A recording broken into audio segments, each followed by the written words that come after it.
बंदे टुरन तक कदर मालूम हुंदी है। मावा नित नित जावना कोई नहीं।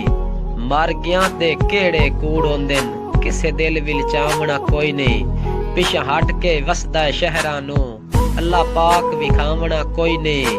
पिया हर कोई हटसी वतना ते, इबरार ता आवना कोई नहीं। जिन्नू इशक दे ऐन दी सुर कोई नहीं, उवा बशर दीवाना बनदा है। होवे इज्जतां नाल नवाजिया जिन्नू, उवा अनस बिगाना बनदा है। पा ऐब गरीब दे मोढियां ते, बेऐब जमाना बनदा है। खुददार इंसान दा रोल वंजण, बैड़ी संगत बहाना बनदा है। बादशाहां नू इश्क उजाड़ देंदा, ना तखत रहिंदे ना ताज रहिंदे। जेड़ा फुल खिलदा आखर सुक जांदा, कदे हुस्न ते नहीं सदा राज रहिंदे। लोगी इश्क दा कदी नहीं ठीक हुंदा, लोकी जल्ले ने करदे इलाज रहिंदे।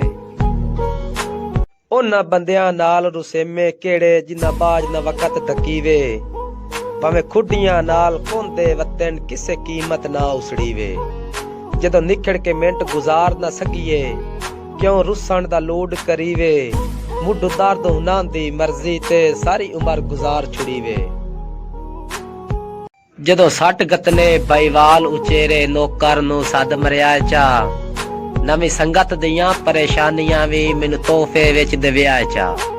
मता हुण सानू दर्द सिंजाणे ही नहीं, ए ज़हन च गल कढिया चा। जी करके इस्तकबाल करे सां, एक वारी ओए करया चा।